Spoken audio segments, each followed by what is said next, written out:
Most investors do not fail because they own too few ETFs. They fail because they own too many things without a clear plan. One fund for growth, one fund for dividends, one fund for AI, one fund for tech, one fund for real estate, one fund for bonds, then another ETF that basically owns the same companies again. And after a while, the portfolio looks diversified, but nobody actually knows what each ETF is supposed to do. So in this video, we're going to keep it simple. The only 4 ETFs you may need for a set-and-forget style portfolio in 2026. VTI for the US stock market, VXYUS for international stocks, BND for bonds, and VNQ for real estate. Now, this is not a magic portfolio. It is not the perfect portfolio for every investor, and the allocation matters more than the tickers. But the idea is simple. Simple does not mean lazy. Simple means every ETF has a job. A simple portfolio should answer 4 basic questions. First, what drives long-term growth? Second, what diversifies outside the United States? Third, what helps reduce volatility when stocks fall? And fourth, what adds exposure to real assets like real estate? That is the framework. Not hype, not prediction, not guessing the hottest sector next year. Just building a portfolio where each ETF has a specific role. US stocks can be the growth engine. International stocks can reduce dependence on only one country. Bonds can help stabilize the portfolio, and real estate can add a different income-oriented asset class. The goal is not to own more ETFs. The goal is to own the right exposures. So let's start with the ETF that can act as the main engine of the portfolio. ETF number 1 is VTI, the Vanguard Total Stock Market ETF. This is the US stock market core. VTI gives investors broad exposure to US stocks, including large caps, mid caps, and small caps. For many long-term investors, this can be the main growth engine of the portfolio. The reason is simple. The US market includes many of the most profitable and innovative companies in the world. And instead of trying to pick the next winner, VTI gives broad exposure to the whole US stock market. It is also extremely low cost with an expense ratio of 0.03%. That matters because fees compound too. But VTI is not perfect. It is still mostly US stocks. So if the US market becomes expensive or if another region leads for a long period, VTI alone may not give enough global diversification. VTI is the engine, but the engine is still mostly US stocks.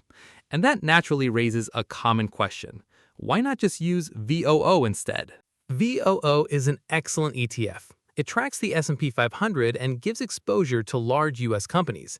For many investors, VOO can absolutely work as a core holding, but VTI is broader. VOO gives you the S&P 500, VTI gives you the total US stock market, including large, mid, and small companies. Now, does that mean VTI is always better than VOO? Not necessarily. The difference may not be huge for many portfolios because large companies still dominate both funds. But for a simple set-and-forget portfolio, VTI gives slightly broader US market exposure in one ETF.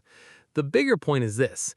You usually do not need both VOO and VTI if the goal is simplicity. Owning both can create more overlap than true diversification. VOO and VTI are both strong tools, but owning both is often more overlap than diversification. So, if VTI gives us US exposure, the next question is, what about the rest of the world? ETF number 2 is VXUS, the Vanguard Total International Stock ETF. This is the international stock block. VXUS gives exposure to companies outside the United States, including developed markets and emerging markets.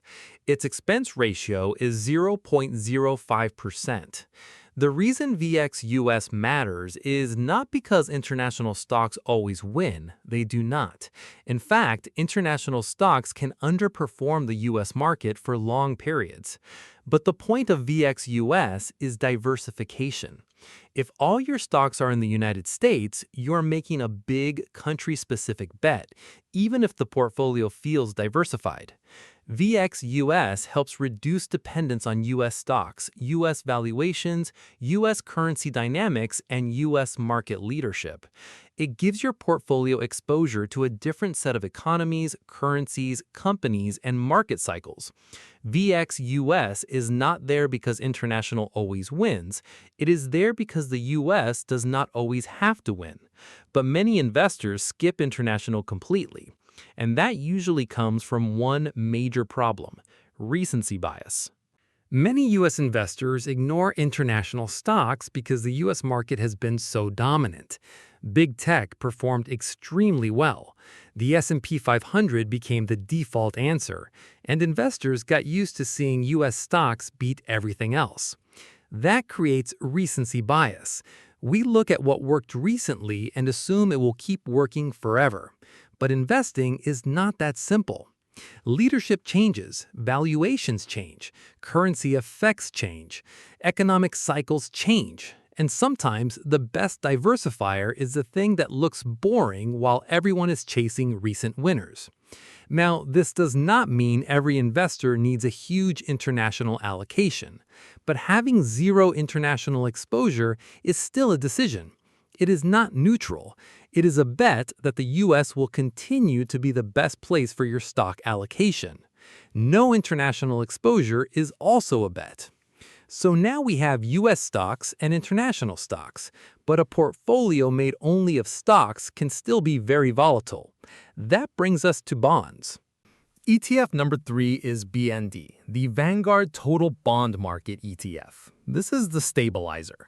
BND gives broad exposure to the U.S. bond market.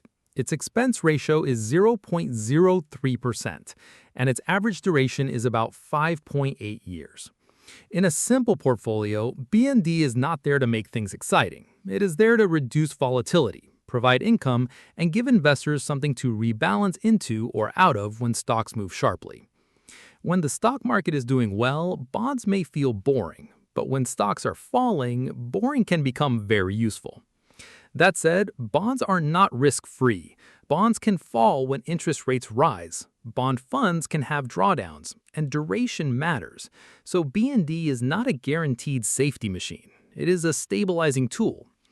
BND is not there to make the portfolio exciting. It is there to keep the portfolio survivable.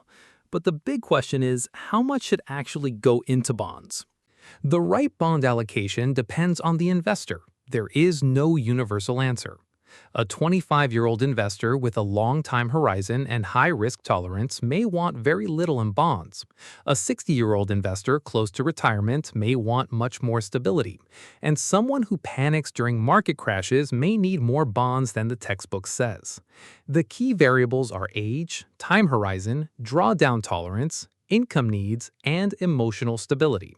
Because the best portfolio is not the one that looks perfect on paper. It is the one you can actually hold when markets get ugly. An aggressive investor might hold mostly stocks and a small bond allocation. A balanced investor might use a more moderate bond position. A conservative investor might make bonds a major part of the portfolio. The right bond allocation is the one that keeps you invested when stocks fall. Now that we have stocks and bonds, we can add one more asset class that many investors want in a long-term portfolio: real estate. ETF number 4 is VNQ, the Vanguard Real Estate ETF. This is the real estate and REIT block. VNQ gives investors exposure to real estate investment trusts without needing to buy physical property. That can include exposure to different real estate sectors, such as industrial, residential, healthcare, retail, data centers, self-storage, and other property types depending on the fund holdings. VNQ has an expense ratio of 0.13%. The reason it can be useful is that real estate may behave differently from broad stocks and bonds over time. It can add income exposure, it can add property exposure, and it can make the portfolio feel more balanced for investors who want real assets. But VNQ is not risk-free income.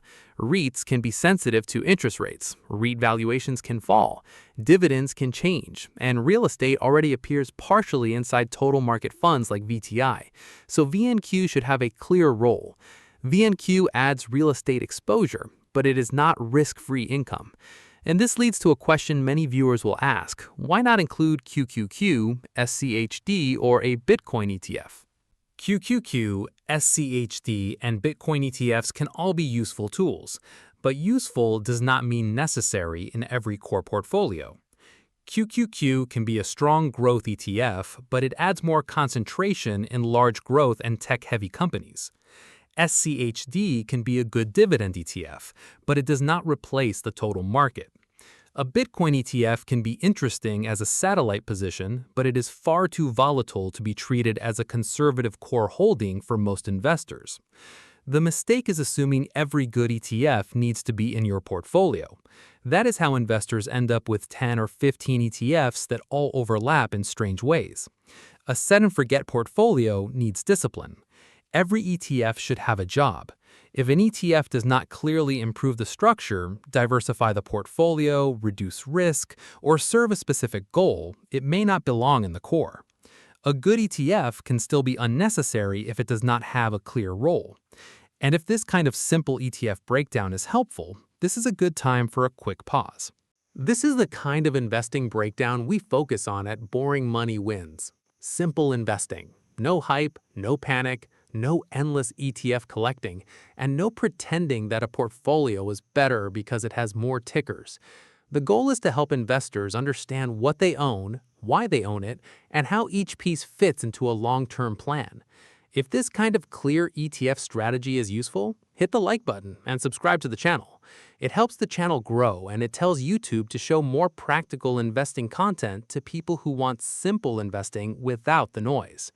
Now that we have the 4 ETFs, let's turn them into actual portfolio examples, because the same 4 ETFs can create very different portfolios depending on allocation. Now let's look at 3 simple examples.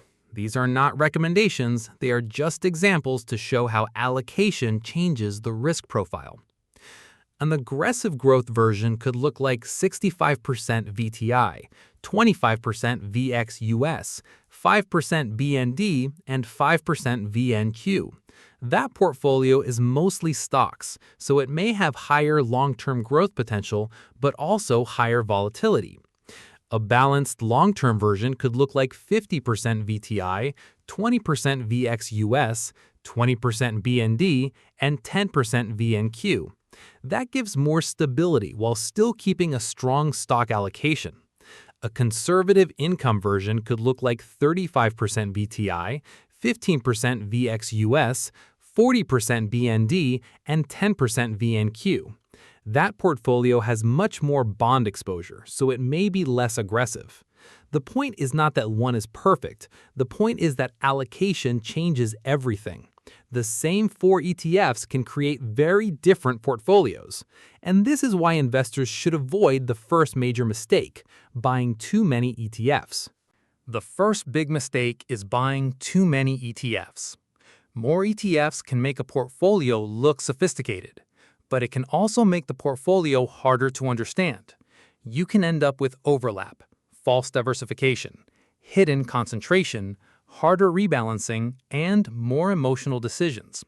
For example, an investor may own VTI, VOO, QQQ, VUG, SCHD, and several sector ETFs. That may look diversified at first, but many of those funds can hold the same large companies again and again. So instead of adding diversification, the investor may just be adding complexity.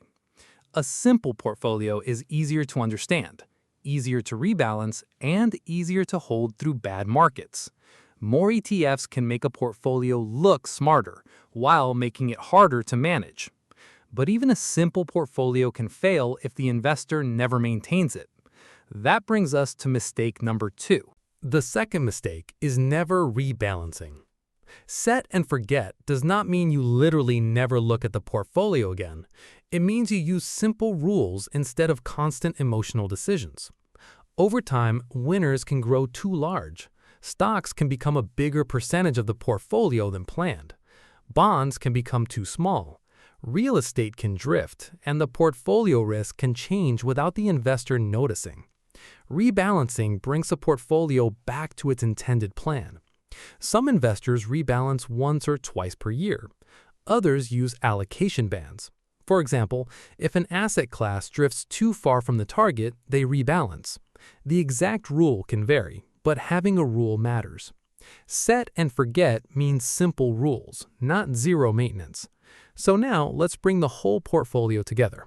So, are these the only 4 ETFs you need to own in 2026?